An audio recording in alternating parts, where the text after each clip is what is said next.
Well, welcome back to the HSBC podcast, everyone.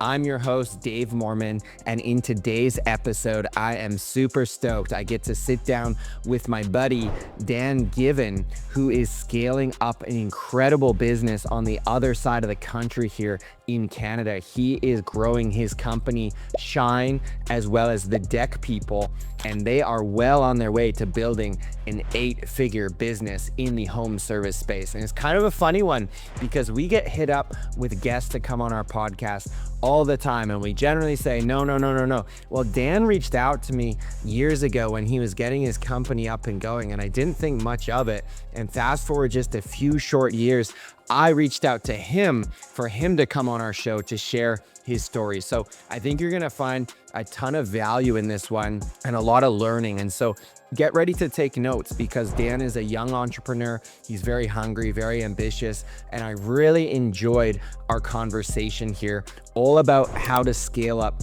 a home service company. So get ready here for my chat with Dan. All right, everybody, it's Dave Mormon, host of the Home Service Business Coach podcast. Today is going to be a special one. It's going to be a banger. I already know it. I got my guy, Dan Givon, in the house. Dan, how's things going today, my man? Incredible. Yeah, man, I'm rocking on the west coast of Canada. You guys are Yeah, absolutely Canadians. dominating on, yeah, brother, you're absolutely dominating on the East Coast. So we've been chatting a little bit on Instagram, and I wanted you bring you on the show, man, because you are multiple steps ahead of a lot of our listeners, and I think there's going to be a lot of inspiration in this one, and also some practical insights into to what you're building, man. Sweet. Yeah, I'm excited to help people. I feel like I'm constantly looking for people that are ahead of me, and I can never find anyone who's not in the same industry. It's always like garage doors or pest control. So I try to be that person for others Yeah. that are back where I used to be. So hopefully, they pass it on and we make the world a better place. Yeah, man, I love it. Before we get in your story, do you have the same background to me as like student painting, or kind of how'd you get your start into this crazy game of entrepreneurship? Yeah, it was student paid. Did you do student works or college pro? I actually did. Yeah, people ask that. I actually did university first class painters. They were out of Oh, okay. Halifax, so yeah, OG. Okay, yeah. nice. Yeah, so I did student works. That was how I got started. And then I just realized that the trades was like such an opportunity and such an underserved market. And I felt like I was blessed. I got the opportunity to have systems that were just phenomenal very early on. And then those systems translated over across, other services and other businesses. And I became addicted to it, and I love business. I love running the business. I love building people up. I love hiring. I love building teams and scaling. And so I just fell in love with it. Yeah, no, man, that's amazing. So, how many years did you do student works? And then how did that translate into building? We can see your beautiful background, and tell us about how that handoff happened to the brands that you run today. Yeah. So basically, it's I can go really deep, but the quick story is I did it for 4 years. I went into business school, second day of class. I was like so excited for business school. Like, oh my God, I'm gonna learn how to run a business. All my teachers are gonna be people who have run businesses before, because like how else could you teach it? And then I realized that none of my teachers had ever run a business before, and I was fucked. And Mhm. I was like, what am I doing here? I need to figure this out. And so I signed the student painting clipboard, and I checked it out, and they were like, "We're gonna teach you how to run a business, and you're gonna paint houses." And I said, and there were so many students that didn't do it, which was crazy to me because they were like, "This is a scam. You're not gonna make any money." And I was like, "I would pay for this. Like, you don't even Mhm. need to pay me. Like, I'm paying for school, and I'm not learning, so I might as well do this." And year one was an absolute like it rocked my world. I'd never run a business before. I was working 90-hour weeks. I wasn't sleeping. I wasn't eating. All I thought about was work. But it was the time of my life. I loved it. And so I did that for 4 years. 2 of the years I was an operator. The third year I was an operator and a coach. So I started coaching maybe 6 or 7 other students under me how to run their businesses. And then in my fourth year, I was ready to leave, and they said, "Hey, we tried out this window cleaning thing. I think it was in Halifax or something, and it wasn't really going well."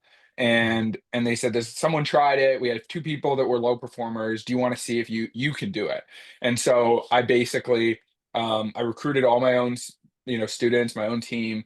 We got about 10 people on the team, and I had window cleaners all over. I was living in Montreal at the time. I grew up there, and I was running a painting slash window cleaning business while I was coaching 10 other people to do their thing. And that was when I realized, like, oh my God, this window cleaning, the cleaning in general, it's just such a better business. Like, you have recurring business, it's easier to train people, there's less liability. And I saw so many opportunities, and I would have left regardless. But where I knew that it was time for me to leave was when I started trying to give them advice on how I wanted to run the business and grow the Mhm. franchise. And I was getting a lot of pushback. I wanted to take credit cards on file, and they were only doing like checks that were mailed Mhm. in. I wanted to have people on recurring automated plans and subscriptions, and they wanted me to just like wait until next year to sign people up because it was an Mhm. accounting headache. And it just things that seemed so illogical to me. And so Yeah. I said, I think it's time for me to go and do my own thing. And then I left, moved to Mhm. Toronto, started this 6 years ago. So now we're in our seventh year. And now we actually only do exterior cleaning. That's shine. So windows, gutters, pressure washing. And then the deck people is actually our outdoor painting and staining brand. So we don't even do indoor painting anymore. It's all exterior, Wow. specializing in things that Okay. that most painters actually don't do a good job at or don't want to do. And like that's where we excel. Dude, so no interiors. We could do an hour podcast on why you drop interiors. But in my years, Yeah. man, I had a painting business for 10 years. Like we could riff on the things that commonly screwed up for us were problems was like railings, ceilings, front Yeah. doors. Those would just be a first few that come to top of Yeah. mind. But why'd Yeah. you drop there's a lesson in here, like less or more revenue is not always a better business. Why'd you drop the inside painting? Yeah, I mean, I see, Tommy's book is behind you. Obviously, the rule revenue is vanity and profit is Mhm. sanity. And it was so funny because every time I told people who had done painting that I was doing window cleaning, they were like, such low ticket. Why would you do that?" And I'm thinking in my head, yeah, I can do three or four, $400 jobs a day and make the same $1,600 that one of your crews is going to do in a day. But there's higher margins, there's less headaches. I don't have to worry about working around someone's couch that costs 8 grand and dripping paint on it. I'm not in their bedroom. I can show up whenever I want. It's on the outside of their house.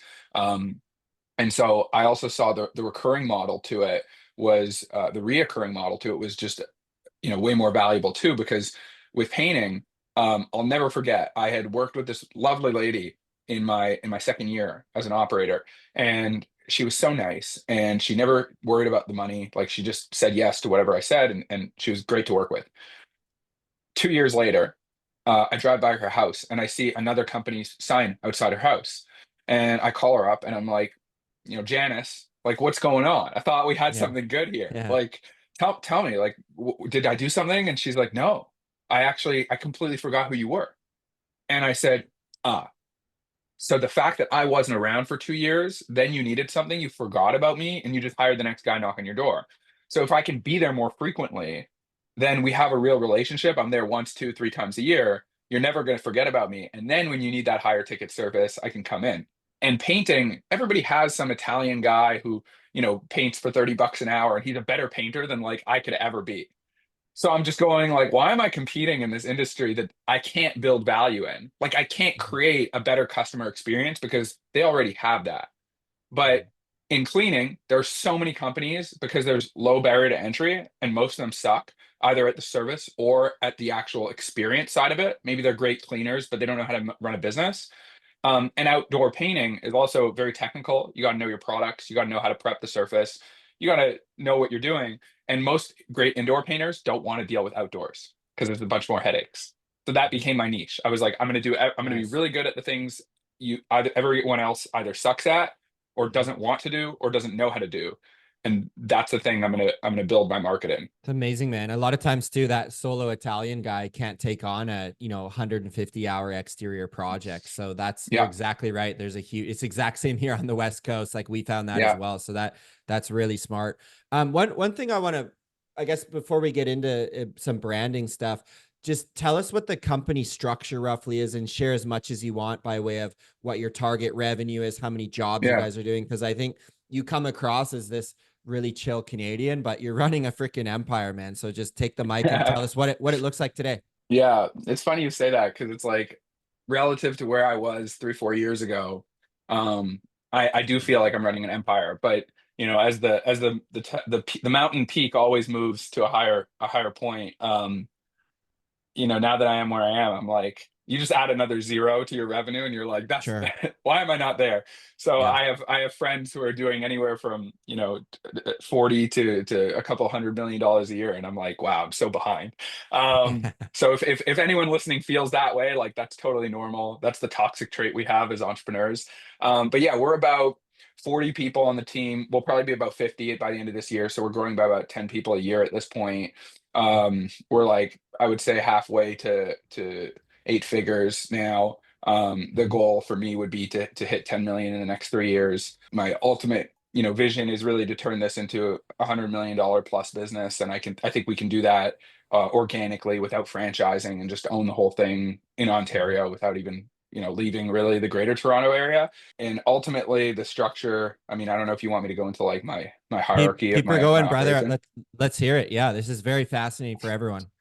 Yeah, so that's the dream, but I've realized that I have to maintain that dream without having it come at the cost of my peace or my sanity, and that's been a real struggle lately, is like really just focusing on getting back in the weeds, and doing the shit that I didn't want to do. Like really spending 6 hours building the sales system and making sure that the scripts are proper, listening to the recordings, going back and auditing the people who have been doing the job for the last 3 years, and seeing, oh wow, like I thought you were good, and now I'm listening to it, and you could be way better. But instead I'm out here like trying to, start a new service or figure out Instagram and social media, all the fun stuff that sounds good. But you Mhm. have a way better impact just diving back into the weeds and making your foundation really strong. And that's been kind of the focus, is humbling myself over the last 2 years and realizing that me being this like amazing visionary is not actually, it's the thing I would like to think would take me to the moon, but in reality it's saying, hey, I'm trying to build a massive building, and if I build it on the foundation of a bungalow, it's not going to grow. It's going to collapse, and I might get to, you know one more zero faster, but I'm not going to add two or three zeros faster, because I'm going to hit a certain point and then it's going to fall apart. It's going to be harder to fix. So if I could go back in time now, I would say the one thing I would do when I was below a million is I would have ran a way better business. I would have fixed all my systems. I would have made sure quality was on point before I started to crank advertising and growth, because it was way Mhm. harder to fix when I had 40 people than it was when I had 10. Sure. It's a really So good now, point. yeah, so if you have questions about like how we structured and everything, happy to answer that. But that's more or No, less man, kind of where we're at. this is solid. I got two questions coming up. To scale to your level, question one, do you believe you need to give up equity because you run in the same circles I do? It's a very Yeah. kind of popular buzzword. And two, if you have visionary tendencies, can you tell us a bit about an integrator and even speak to a lot of our listeners that are still sub that $1 million mark? Yeah, oh boy, that's like two like massive questions. I could probably do a whole podcast on each. Right? Okay, the first one was equity. I believe that you don't. I think equity is about like it depends on what your goals are. If you're trying to hit $100 million, I think you do, because the people that are going like, once you pass 2 million, you can't you can no longer achieve things by work ethic. Like you have maximized your work output. You can no longer work harder. um you might be able to hit a couple 100K more, but no one's doing $6 million solo. Like Mhm. you have to have a core team. And then the higher you get from 3 to 4 to 5 million, you have more layers of management and you need more and more capable people. And so where it used to be me managing everyone, then it came into, okay, I had a production manager managing a couple crews, and then I managed him and the crews. And then it was, okay, now I need two managers, junior managers under my production manager, and there's 30 workers below them. So I'm managing someone who's managing managers who's managing 30 people. And Mhm. so to be that at that level of you're able to really coach people, that means you're really great. And that means you also would have other opportunities and you're valuable. And so if that's the case, I want them to have ownership. I want them to be excited to come in. I have a very different story than most people in that, I didn't get here by being this like genius recruiter that was able to attract like when I hear Tommy talk about all these amazing people that he finds, I'm like, I don't even know where to find these people. Like most people that I meet that I look up to actually disappoint me. Um, like I meet them in person and I hear what they have to say, and I'm like, these don't sound like really great ideas. And so I did the opposite. I hired really incapable people who were incredibly loyal. I hired my two best friends. I convinced them to move cities and come run our sales and ops. And it was an absolute nightmare at the beginning because one of them had never used a drill before, and the other one was like conflict avoidant. And fast forward to today, they're extremely capable. People are shocked when I tell them that I have literally one person setting every single sales call that I go to. The two of us are the only two people in the company that do estimates, and we did $5 million last year just off Wow. of that. Just two people selling. That's amazing, man. Yeah, yeah, and he does all the setting. He does 70% of the sales, and then I mostly go to like the high ticket ones. Now that's not a structure that I would recommend people. That's like a it's a, what do you call it? Like a tower of cards waiting to fall. Sure. But because I bet on someone who was undyingly loyal to me, I had so much confidence in the relationship that he wasn't going to leave. I could go Mhm. and focus on other parts of the business without saying, okay, I need to focus on hiring three more salespeople because this guy could quit. So I had that Mhm. like psychological safety. And so last year we actually gave them equity, not because it was some sort of strategic play. It was just that I was so incredibly grateful that I couldn't have gotten to where I did as fast as I did without them. Mhm. And they were treating it like it was their business. They don't take days off. They work every weekend. We talk Mhm. about work at 11 o'clock at night if we need to. So we gave them equity. I don't know as much about things that like, when we talk about the $100 million business, I think you do need to start looking at those kind of equity incentive plans and how do you structure those roles. But I think under a million, it's BS. I think too many people try to give away equity because they think it'll give them something that they can't achieve on their own due to a skill deficiency, not because of Mhm. equity, if that makes Mhm. sense. So what I 100%, mean man. what I mean by that is like all the time I see like probably the two mistakes I see most commonly are people who are doing under 1.5 mil are saying, hey, I really struggle with this part of my business. It's always, it's either I struggle with sales, I struggle with the operations, the marketing, whatever. And then they bring someone in and they're like, I'm going to give this person equity. And because I gave them equity, they're going to solve my problems. It's Mhm. actually the opposite. They have to solve your problems in order to earn the equity. And so Nice. this is like the classic person who's never run a business before that's like, I'm going to partner up with my friend because he's my friend, not because he's the yin to my yang and we complement each other. Mhm. And so this is actually a great segue into your second question, which was what was it, the implementer? Integrate it. Yeah, the Integrator. integrator. Yeah, Yeah, sorry. exactly. Yeah. So I'm very fortunate that my wife is the person who actually was my coach at student painting. And Nice. we have extremely opposite skill sets. Like I love being around people. I love living in the clouds. I love like thinking about high level abstract things. I hate systems. I hate sitting down at a computer and just like grinding at that boring stuff for so Dude, long. you hate systems, hey? Interesting. I love systems. I don't like making them. Okay. Got it. Yeah. Hey everyone, little break in the show for you. I want to tell you about our brand new HSBC Accelerator program. And our team is so excited about this because this is a specific program for the smaller businesses not quite ready for our scaling blueprint coaching program. So if right now you own a home service business and your revenue is between $0 and $20,000 per month, the Accelerator program is going to be a great fit for you. And when you come in and join us, we're going to start you in our marketing mastery module. And that is literally an A to Z breakdown of how I generated over 11,000 leads with my very own exterior cleaning company, which has recently been acquired. And so that's where we're going to start. It's going to be all marketing for your business for the first month.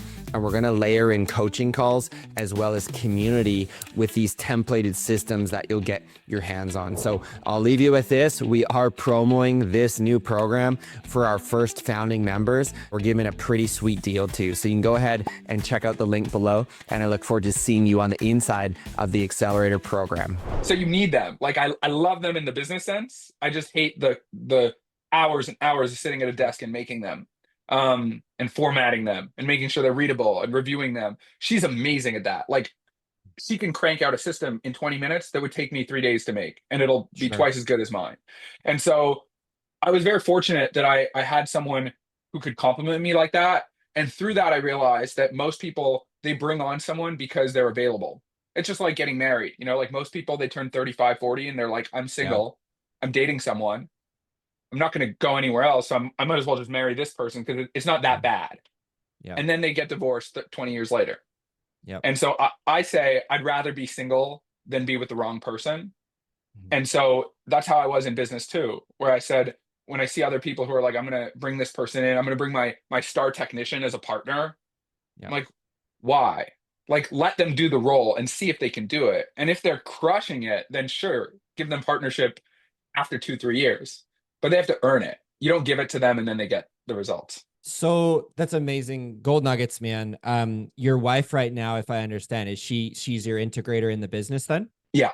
Amazing, man. So Yeah. you guys are like She's more of the CEO. full on power couple here, crushing these brands. So that's really exciting spot you got to be in, man. Not dissimilar to kind of the Alex Layla Hermosi relationship. I'm seeing some similarities. Yeah, well, I actually it was Layla was laughing when I met. I had the chance to meet her last year, and I was telling her I have a very, very similar story, and she couldn't believe it. And so yeah, it was whenever that was why I'm such a huge fan of them, because like their whole story, everything they say, it was like very much aligned with like what I went through, my relationship, how I view the world, how I see business, and kind of how I grew through it. And so now I'm just like, a couple of zeros away from running a similar side Yeah. business. It's super cool, man. I got a couple more topics to hit on that I want to try and get to ones you're not commonly asked. You're a heavy hitter, man, in our space in home services. A lot of what you guys do too is resi work that I've seen. But what's your Yeah. attitude, man, towards risk? Because as you get even 10 employees on the road and more trucks, like at a certain point, regardless of legal structure, like there still is inherent risk, ladders, roofs, vehicles. We had one of our techs in a minor car accident last year. It's just like all these things bubble up to the owners. So I'm curious how you view risk in this business with in the trades, with people moving around, trucks on the road, up on roofs, ladders, etc. Yeah, I think that it's not something I think about unless it's really present. And I would say most of business, when you start, is trying a bunch of stuff that you don't know will work or won't work. And you're not educated. So you just say yes to everything. And then as you get bigger, everything becomes a risk other than what you're good at. And so Warren Buffett actually talks about this, where he is like, the worst thing that you can do is lose money. It's not about maximizing how much you're making every year. And so, when you have nothing to lose and you're running $100,000 business, then it's like, okay, the 20 grand you would have made is gone. It's not a big deal. But when you have 40 people on a team, it becomes more serious. And so to me, I would say unnecessary risk is what I don't like. So Alex talks a lot about the lady in the red dress. And I would say that's unnecessary risk. You cheaping out on safety equipment and buying it from China instead of buying, American or Canadian made, unnecessary risk. You allowing your workers to like work in driveways on ladders next to a car instead of telling the client to move their car, unnecessary risk. And so at the lowest level, when you talk about, moving cars and systems and stuff like that and ladders, those are easy to fix. Those are money problems. You say, all right, I'm just going to go and only buy new ladders. I'm not going to buy used ladders. I'm going to buy special legs so they can work on angles in the driveway. I'm going to make sure that all my workers know that it's like a major problem if they don't follow the system and tell the client when they pull up to the house, you need to move your car before we start this job, because we've had a ladder fall in someone's car and it costs us 5-10 grand to fix it, and it's a nightmare. As you start to scale up, I don't like services with a lot of risk. So I personally think that I don't think services inherently have risk, as much as I would say that when you do a service that you don't understand or you don't know, it has risk. So for example, we do deck staining really well. We can guarantee it won't peel. 99% of painting companies will stain a deck and it'll peel within 8 months. And so when people see what we're doing with decks, they go, oh my God, I should have a deck division. I want to seal driveways, because they have the customers and the customer asked them for it. And what they're really doing is they're really trying to solve for the problem of, I'm not actually good at marketing. So instead of doing more of the same thing, they're going, I'm going to just say yes to new things. And to me, that's unnecessary risk, because you start taking on a service that you don't know how to do, you're not good at. You start distracting your team with other equipment and other things that they don't do every day. And then what happens is my friend Zach calls it the $2 million business, which is funny because most people dream of that. But he has a 40 million, or I won't speak on the numbers because actually he won't give me the exact numbers, but he has It's a lot. multi $10 million business for sure. They have hundreds of employees, and he was saying it's so stupid because every time he goes, I want to start something new. I spend 2 years, spend a year developing it, spend another year scaling it and marketing it, and then we hit 2 million, and I go, why the fuck am I doing this when I could have just added 5 million to my main service instead of doing this other thing that I got into? Yeah. And so that's what I was telling someone this yesterday, which is like, when the bigger you get, you can make money doing anything. Like, you realize when you're starting, you're just looking for opportunities to make money. And when you get bigger, you realize that all these opportunities are out there, and it's just about picking the one or two opportunities that will give you the biggest return on your effort with the lowest amount of risk. And so 100%. that's really what I look for. I'm curious, man, do you ever feel diluted in your focus running the two divisions, running Shine and the deck people, or do you feel like they complement One each other company. beautifully? Okay, one Yeah, company. it's Okay. yeah. So that I'm a big advocate for not running two businesses. This was actually, it happened almost by accident because I was doing this at student painting.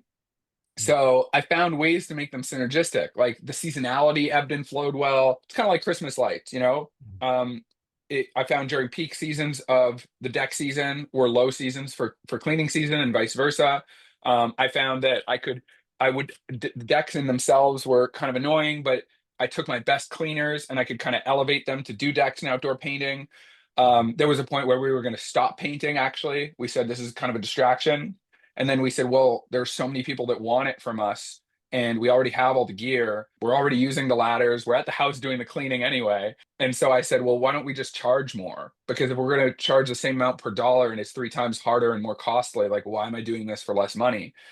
And then we just kept charging more. And then every year we raised our prices. And we got to a point where we were charging 3 times what we were charging before. And I was like, oh my God, like, people are still saying yes. They're still giving us 5 stars. They still love the service. So I'd be crazy not to.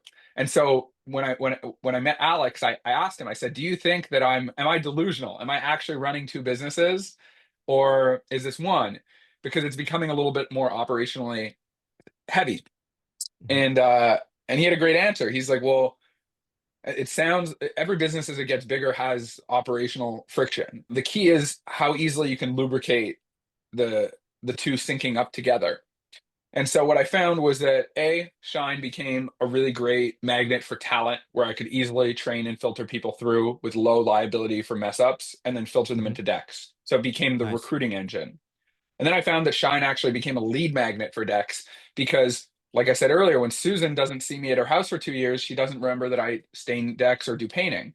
But when Susan has me there cleaning her gutters in the fall, when her other company didn't show up because it got too cold, and Susan loves me, and then in May, she's like, hey, by the way, I want to paint the whole outside of my house for 25, 30 grand.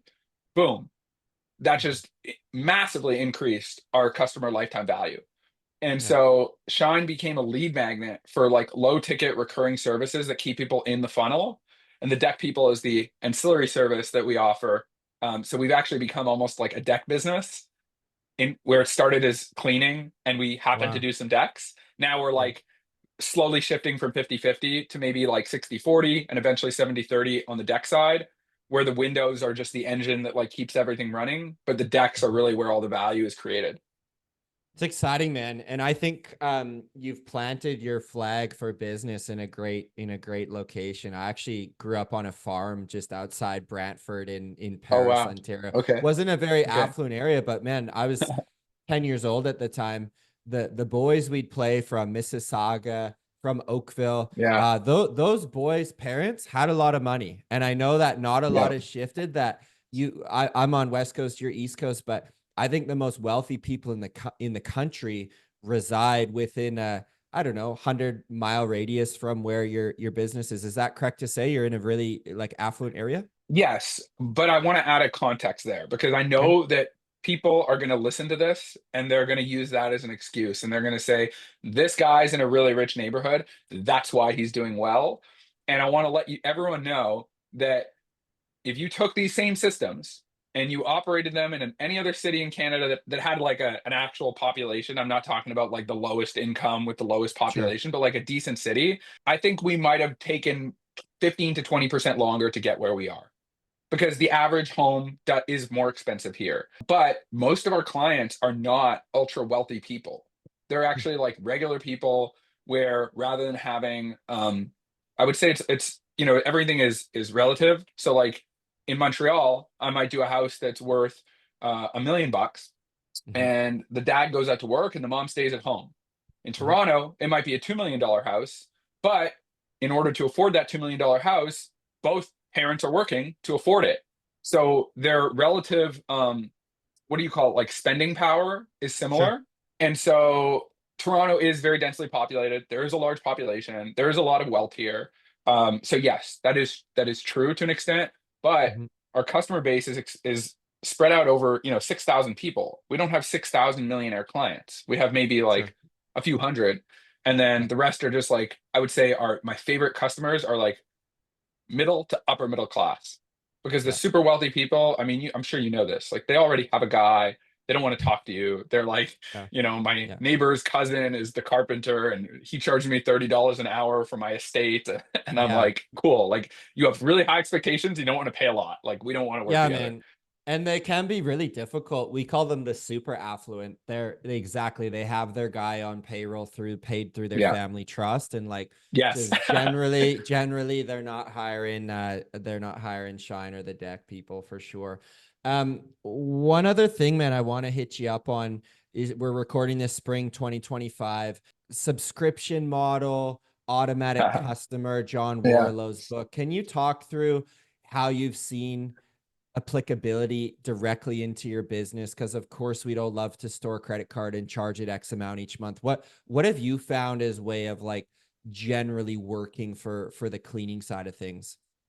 It's interesting because the only people that I've met who think that they're running a great subscription business are actually running a less effective subscription version of our non-subscription version model. So if you know anyone who has like really figured this out at a multi seven figure scale, I would pay a lot of money for them to show me what they're doing, because Mhm.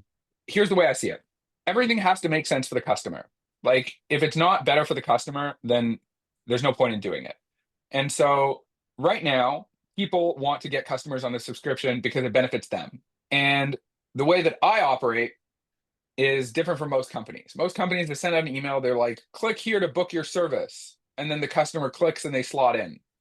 The reason that we've been having such a hard time building a software to scale our production and our scheduling, we can't use Jobber, House Call Pro, or uh, I haven't looked deep into Service Titan yet, but we're thinking about it.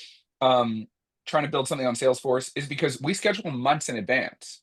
We book every client for their entire year upfront. So by May 1st, I've closed 40% of revenue for the year. And let's call it 75% of my customers who come back every year are already pre-booking for their whole season. So no Mhm. one's clicking and automatically booking a one-time cleaning. What's happening is they're replying to an email or text that says, hey, what do you want to do this year? Customers like, yep, sign me up. And then we Mhm. go back and we look at their services. We call them.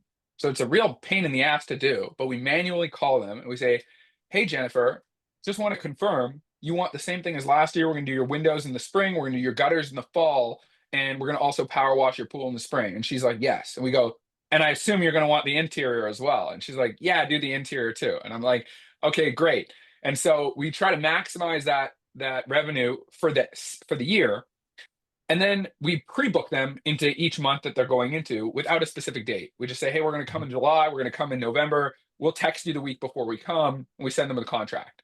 We charge their Mhm. card for the deposit for the whole year. So we take a Mhm. deposit for the entire season. And then when we do the service, we charge the final 75%. So there's a couple things here. Number one, if we go on a subscription model, that means that I would have to take that, whatever we want to call it, annual payment that they're making to me, and I would have to break it up into monthly payments throughout the year. And rather than just saying, pay me the final balance, when I come do the job, because I've already taken a deposit. This does not benefit the customer in any way, because the customer is going to go, I don't understand, Dan. Why don't I just pay you when you come for the final amount? And I've already given you a deposit. So the only way that works is if you look at Netflix. Netflix is or lawn care. You're using Netflix every day, right? Yeah. No customer wants to go on and pay their Netflix bill every month. When it's custom pricing for a house, it's not like, okay, it's $50 each month. Because if I say $50 January, $50 February, and then in March I'm doing a $500 service, it skews all the payments, and it's hard to understand for the customer.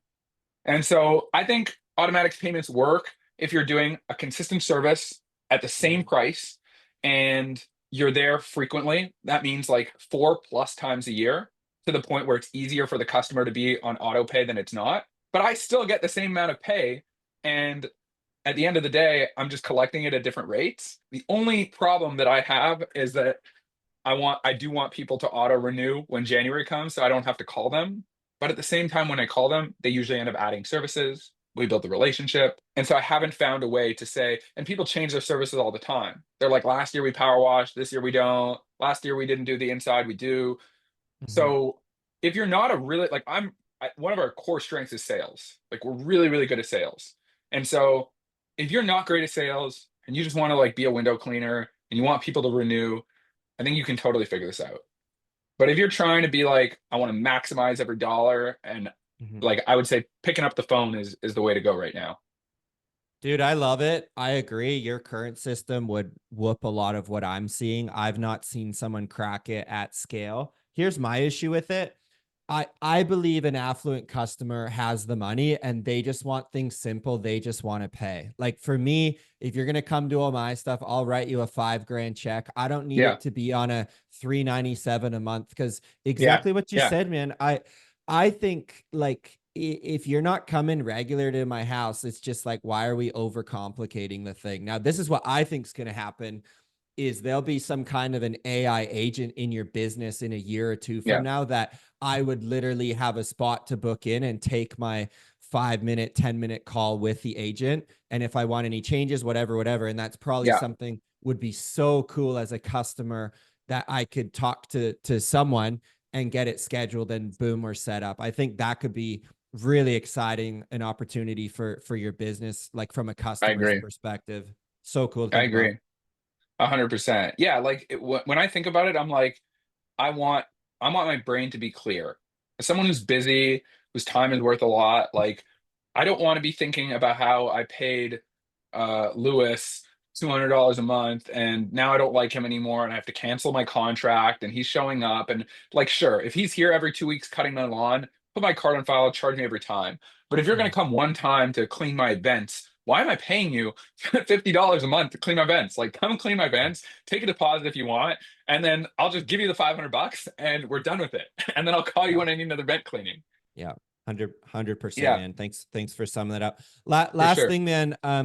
I think you can put a lot of minds at ease for what's possible. Are you guys producing much revenue in January and February? I mean, for us, we went and played indoor soccer back in the day. Like, there's nothing going on outside. So how do you make money in the winter in Ontario? 98% of our production shuts down. It's all revenue and sales. So when every other company decides to go away to Mexico, we take all their customers. And so what happens is I never want to lose staff who are good. And so my deal with my staff is, I said, hey, when we started this company, we were doing door to door. I know a lot of people don't like door to door. I can speak about this for hours. I feel like I've become an expert at it. And so that's how we scaled so quickly. That's how we became as big as we did, as fast as we did, because I didn't know anything about marketing. I was like, I'm going to put up lawn signs, I'm going to drop flyers, I'm going to talk to neighbors, and we're just going to book jobs. And I told you 40% of our year is booked by May 1st. So my deal with my staff is, whoever wants to keep working, I keep them all on payroll. None of these guys are salespeople. And I tell them, if you can talk to customers and you can speak English, we will go door to door full time throughout the winter for 3 months. And you will just generate leads. Your goal is not to close. You're literally just talking to homeowners and asking them how we can help them. And if anyone's looking to get into door to door, this is a really great way to do it. If you're like, I don't want to pressure people. I don't want to talk about like closing them on the spot. Don't do that. Like generate interest. Just see, hey, here's what we're doing. How can we help you? And customers will tell you, oh yeah, I hate my window cleaner. I need someone new. Or they'll be like, no, I'm really good. I don't need anything. And then you just say, okay, thanks, bye. And then all the people who say yes, you set them up for an appointment, you go do a quote with them, and you book them in. And so this way, at worst case, I break even. Usually we make money on it, but I keep all my staff employed. I generate tons of revenue.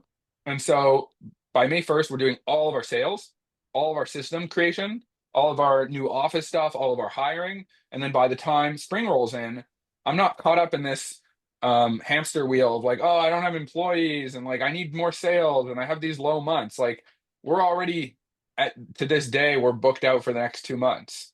And we're just pumping out like I think we started 9 new people last week. So the goal is to just have everything ready. So once the spring happens, we're just like firing on all pistons. Well, most owners, man, don't strategically plan out their year like you are, right? And it's just like did you come from a handy background? Like you're super good at painting? Like doesn't sound like it. Yeah. So No, we're cut I'm a from the terrible same painter. cloth. Yeah, we're business people, we're coaches, and Yeah. we're really growers of people. So I think that's so cool. Dan, as we wrap, I'll give you the last word. Any key advice for someone who listened this far, hung on with us 45 minutes, as far as like just talking to yourself? Maybe you dropped a few gold nuggets, but is there any one thing that stands out if you could go back, 3 or 4 years ago and talk to younger Dan to say, hey, I'd focus on this and this? Yeah, there's so many points. I would say like I probably needed to hear different things at different points in time. What would you say is like the target, like your Uh, most of your audience? let's say the listener's doing $500,000 with a window cleaning company and hears you and says, if I could 10x and get to 5 million plus like Dan one day, I would be falling off my chair. What would you say to that guy? I would say a few things. I think the first thing I would say is like I didn't need this advice because I was told it day one and I just ran with it. But I realize now through knowing more service business owners that this is probably their biggest issue is like letting go and like moving off the tools or letting go of control and saying I have my 2 great technicians, but I can't find good people, and so they are having trouble growing.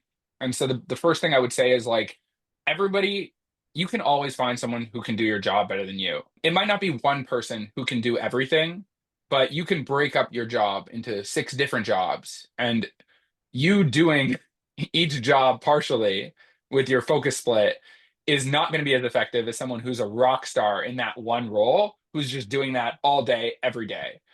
So I would say break down your role and systemize it each part of it in a way where you can hand it off to someone else. And the game of recruiting is not about there's no good people out there. Like that's bullshit. At the end of the day, it's a numbers game. It's like anything. Like you just have to have, I have like flow charts I could show you and graphs on like our recruiting standards, how they've developed over the last few years. But at the end of the day, like failure is the tuition you pay for success. Like you can't avoid it. Like that is the fee to enter the club. And most people, they try to avoid that failure. Like they do something once and they're like, this is hard. It didn't work. I'm not going to do that again. And they get like traumatized from it. But in reality, that's just because they did it wrong. And the way I see it is like I have to usually fail at something 3 or 4 times before I can get it right.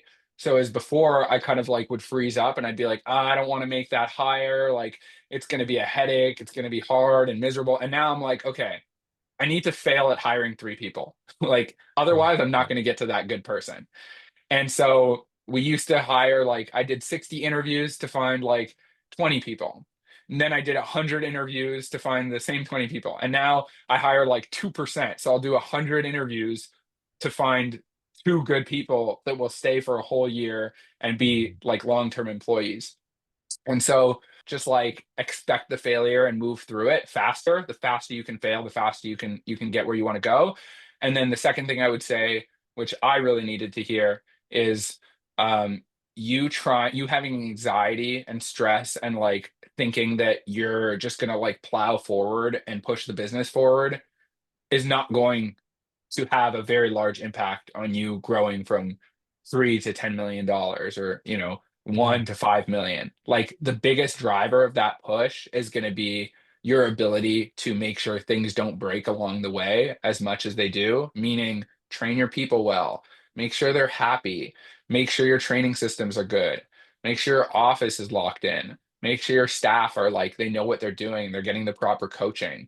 Because if everybody's operating at a really high level, 10 other people who are doing a fantastic job are going to have a way bigger impact on your business than you being Yeah. like, I'm going to work until 11 o'clock at night. Because that's what Yeah. gets you to a million, but that's not what takes you to multi seven figures. I love it, man. You know what quote I think you'll like? Maybe you won't. Let Mm. me know. The hustler had to die so the leader could be born. I feel like you're Oh, walking that. The that's hustler true. had to die, Yeah, and you're the leader now, man. You're I like scaling, and it's that. just like that. It's so. How old are you? 31.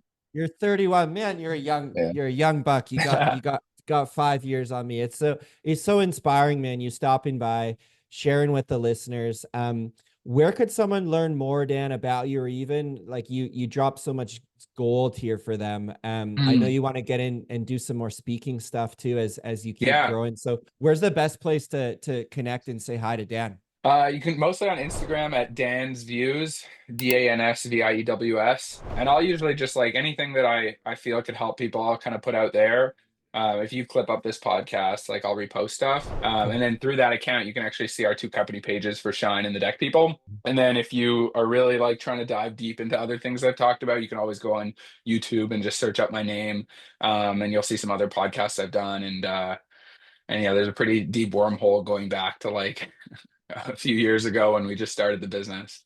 Yeah. No, man, it's incredible. We'll link it all up. We'll send the clips of the recording to you. And yeah, man, just from my perspective, super appreciate our Yeah, chat. And hopefully we can keep the conversation going. I know we even chatted about you coming to one of our summits one day, man, because yeah, I think we try bring a bigger leader in the room every year. And I think you would hit it out of the park with doing some talks like that. yeah. I'd love to. It's funny. This is the last thing I'll say. Is this was a really full circle moment because I remember when you started doing your podcast. What was it like 3-4 years ago? Yep, exactly.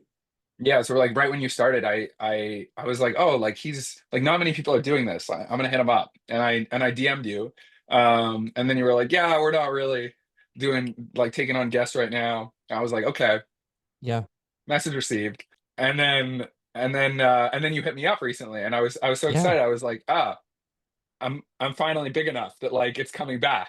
And That's so so funny. and so and so I was like, this is Alex talks about this a lot where he's like,